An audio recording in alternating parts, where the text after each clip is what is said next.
Hello friends, good morning, જય માતાજી, જય શ્રી કૃષ્ણ. તો સવાર તો નહીં પણ બપોર પડી ગઈ છે. હાર્વીને સ્કૂલેથી મૂકીને આવીને બધું કામ પતાવી દીધું હતું ને એને આજે ટિફિનમાં લઈ જવાના હતા ભૂંગળા બટેટા, તો એ લઈ ગઈ છે. અને સ્કૂલે ગઈ પછી બધું કામ પતાવીને બપોરની હવે રસોઈ કરવાની છે. અને અવિનાશે હાર્વીને 26મી જાન્યુઆરી આવે છે તો એને ડાન્સનો પ્રોગ્રામ છે, તો એના માટે ડ્રેસ સીવવાનો હતો, તો એણે ડ્રેસ રેડી કરી લીધો છે. તો આ છે એક વ્હાઈટ ડ્રેસ અને વ્હાઈટ સલવાર, અને એના ઉપર હવે ઓરેન્જ દુપટ્ટો લાવવાનો છે. જો મળે તો એના પપ્પા ઓલપાડ જવાના છે તો લઈ આવશે. બપોરની રસોઈ માટે મેં મગ ભાત બનાવવા મૂકી દીધા છે. મગ બાફા મૂકી દીધા છે ને આમાં ભાત મૂકી દીધા છે. અને બાજુમાં મલાઈ પણ ભેગી થઈ ગઈ છે. એક ડબ્બો તો ભરાઈ ગયો હતો પણ ટાઈમ નહોતો મળ્યો એટલે બીજો પણ ભરાઈ ગયો છે. તો આપણે ઘી બનાવી લેશું. મલાઈ પણ હવે કહે છે કે મારું ઘી બનાવો, એટલે આપણે બનાવી લઈએ. ચાલો. પછી મેં મલાઈને એક કાથરોટમાં કાઢી લીધી 2 ડબ્બામાંથી સરસ રીતે, ને પછી એને હલાવવાનું, ધીમે ધીમે હલાવવાનું ચાલુ કરી દીધું. અને હલાવતા હલાવતા એમાંથી એકદમ સરસ મસ્ત માખણનો પિંડો બની ગયો હતો. આવી રીતે કોણ મારી જે માખણ બનાવે છે જરૂરથી કહેજો. આવી રીતે બનાવાય કે ડાયરેક્ટ જેમ ઘી બનાવતા હોય એ પણ મને કહેજો કે કઈ રીત સહેલી પડે. એકદમ સરસ મસ્ત માખણ છૂટું પડી ગયું હતું. પછી એને 2-3 વાર ધોઈને મેં એને ઘી કરવા માટે ગેસ ઉપર મૂકી દીધું હતું. ત્યાં દાળ, મગ ને ભાત જે બનાવવાના હતા એ પણ બફાઈ ગયા હતા.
પછી ઘી મૂકીને મગ બફાઈ ગયા હતા એટલે રોટલીનો લોટ બાંધી લીધો અને પછી મગને વઘારી લીધા અને જોડે જોડે ઘીને પણ હલાવતી રહેતી હતી.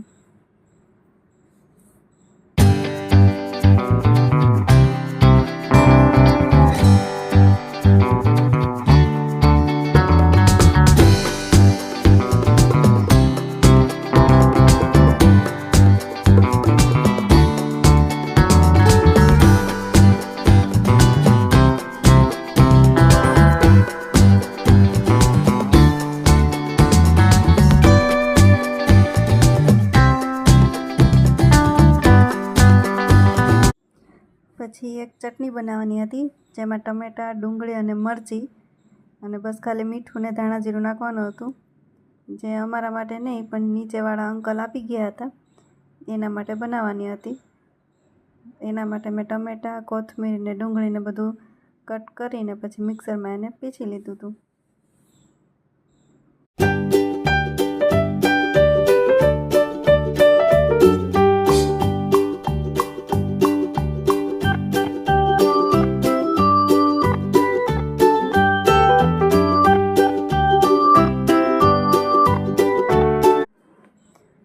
એ બધું થયું ત્યાં તો ઘી પણ એકદમ મસ્ત સરસ થઈ ગયું હતું. અને પછી મેં એને એક ડબ્બામાં ગાળી લીધું.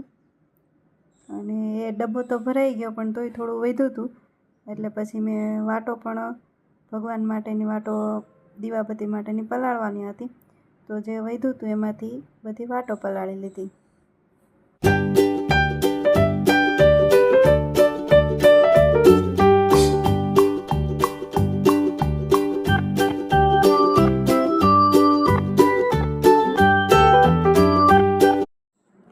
પછી બનાવી લીધી રોટલી ને હાર્વીબેન સ્કૂલેથી આવી ગયા હતા અને પછી જમીને એ સૂઈ ગઈ ને અવિનાશ ગયા કંપનીએ અને પછી ઉઠીને હાર્વી ગઈ ટ્યુશનમાં.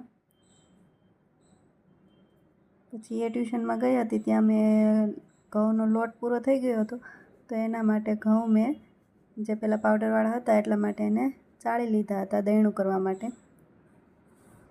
હાર્વીબેન ગાર્ડનમાંથી આવી ગયા છે અને હેપી હોલી રમીને આવ્યા છે અને હવે નાવું નથી, માથું ધોવું નથી. તો હું કામ રમી? પછી હાર્વીને કાલે ફંક્શન છે એટલા માટે મેં ને હાર્વીએ કરી લીધી. શું કર્યું હાર્વી? કેવા કલરની કરી? હાર્વીને કયો કલર ગમે?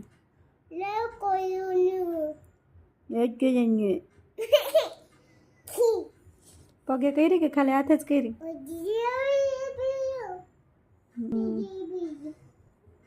સરસ. લે શું કરવાનું છે કાલ હાર્વી તારે? પછી હોમવર્ક કરીને બીજે દિવસે સવારે ફંક્શન હતું એટલા માટે એણે ડાન્સની થોડી પ્રેક્ટિસ કરી લીધી. પણ આઈ કાર્ડ પહેરીને જ કે હું ડાન્સ કરી. મેં કીધું સારું ચલો ડાન્સની પ્રેક્ટિસ તો કર. પછી સવારે નાહી ધોઈને ફ્રેશ થઈને ફંક્શન માટે તૈયાર થઈ ગઈ હતી. 26મી જાન્યુઆરીનું ફંક્શન હતું, દેશભક્તિ ગીત કરવાનું હતું એટલે એનું જે સોંગ હતું એ 2-3 સોંગ મિક્સ હતા. પછી નીચે હજી વેન આવી નહોતી ત્યાં સુધી થોડા ઘણા ફોટા પાડી લીધા એના એકલીના, થોડા ઘણા ફ્રેન્ડ જોડે. બધા કંઈક ને કંઈક બન્યા હતા મસ્ત, એકદમ સરસ. અને સ્કૂલમાં પણ એકદમ મસ્ત ડાન્સ કર્યો હતો જે આ ફાઇનલ ડાન્સ.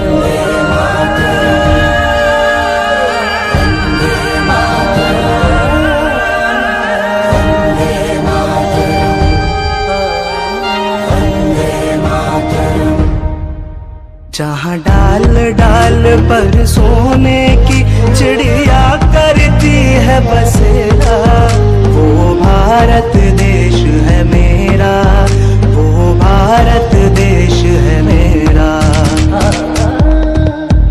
ऐ मेरे वतन के लोगों जरा आँख में भर लो पानी, जो शहीद हुए हैं उनकी जरा याद करो कुर्बानी, जरा याद करो कुर्बानी. कंधों से मिलते हैं कंधे, कदमों से कदम मिलते हैं, हम चलते हैं जब वैसे तो दिल दुश्मन के हिलते हैं. अब तो हमें आगे बढ़ते हैं रहना, अब तो हमें साथी है बस इतना ही कहना. ऐनक पहने लाठी पकड़े चलते थे वो शान से, जालिम कांपे थर थर थर थर सुनकर उनका नाम रे. वंदे मातरम, वंदे मातरम, वंदे मातरम, वंदे मातरम, वंदे मातरम, वंदे मातरम. તો આ હાર્વીએ કેવો ડાન્સ કર્યો છે બધા જરૂરથી કમેન્ટમાં કહેજો. હવે વળીશું નવા વ્લોગમાં. ત્યાં સુધી બાય, જય માતાજી, જય શ્રી કૃષ્ણ. અને આજનો આ વ્લોગ કેવો હતો એ પણ કમેન્ટમાં કહેજો. બાય.